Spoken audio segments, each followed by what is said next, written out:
At some point in life, the telltale signs of aging begin to be apparent.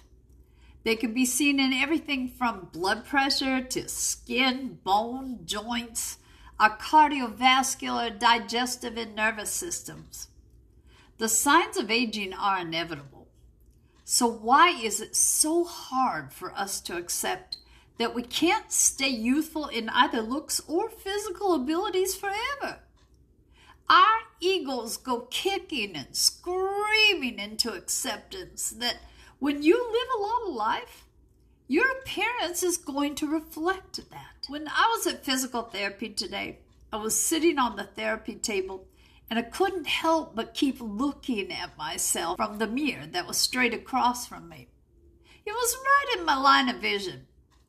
And I literally was so disturbed by the bad lighting and how I looked that I said something to my therapist. And bless her heart, she got up and took the mirror down. But we can't fix things by removing all the mirrors. We cannot live as many years as I have without the outward appearance showing some stress, some wear and tear, some potholes and divots and valleys in our skin. We cannot reach this age and look like we did at 30. Well, unless we choose to have plastic surgery. And I can see how that's tempting, though my budget certainly doesn't allow that as a choice for myself. So what do? How do we keep from being mean and judgmental when it comes to ourselves? I hope we're not as mean to others as we are to ourselves. But somehow it seems we can't stretch that generosity that we extend to others in our own direction in most cases. We're just plain mean to ourselves. I was looking for help on this because this is a huge issue for me, obviously. And in my search, I found an article by Vivian Diller on Oprah.com. There are snippets from that article that follow along with what I have added. You would be surprised to hear how many women are reluctant to acknowledge their aging looks bother them.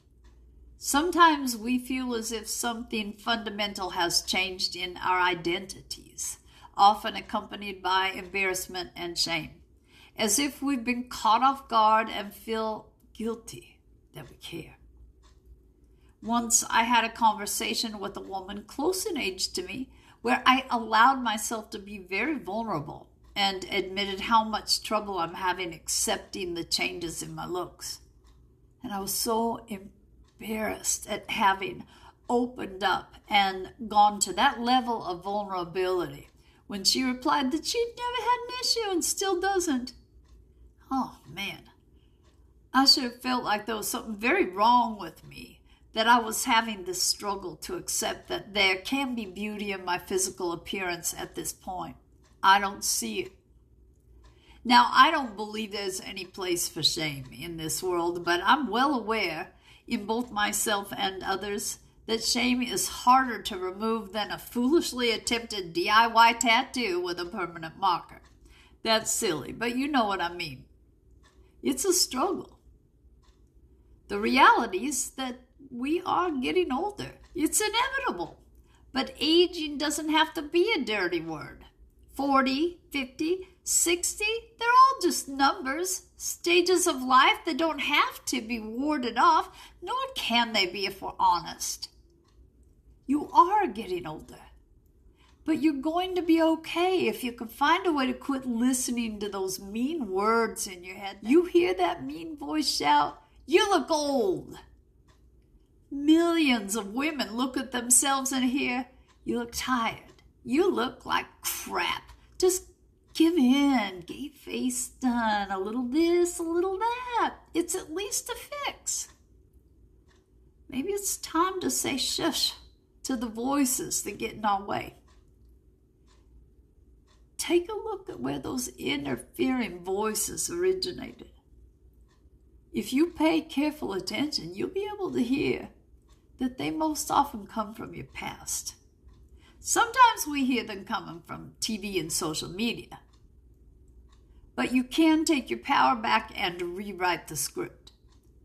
You'll always have conversations in your head. We all do. But you can write new lines that speak in a kinder and gentler tone that come from your voice now, rather than from those in your past. And speak up loud and clear. As much as we may long for our youth, there's no way we would want to be 15 again. I literally told the clerk at a store this morning that there's no way I would ever choose to go back to high school. We may yearn for the smooth skin, the energy, and the sense of possibility. But those are the memories of adolescence we tend to nostalgically recall. It might serve us well to also remember how we did or did not cope back then, though. And we can use that knowledge to manage our feelings now. We have not gotten this far in life to get stuck feeling like teenagers in turmoil. This time around, utilizing the wisdom we've acquired over these many decades, maybe we can come to acceptance with fewer bumps and bruises, especially the ones that are so hard to heal. We need to say goodbye to the good old days, much like we do all the losses in life. But this is a very particular kind of loss, one that's experienced deep within. It's about letting go of that thinking that equates youth with beauty.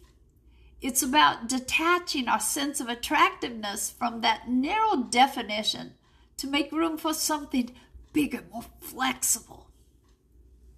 Rather than buying into the promises coming from all directions in the media to magically remove changes that come with age, rather than trying to revive our old selves to try to stop a natural biological process, we can move on.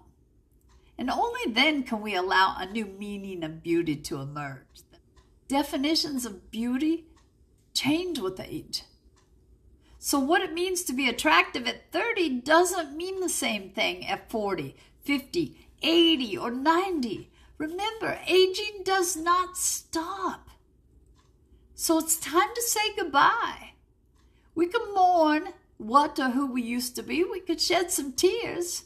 But then we need to optimistically embrace our new selves. With some work, we can change the definition of beauty in our minds. And eventually we'll be able to look in the mirror and see that beauty staring back at us because we've decided to be loving rather than judgmental.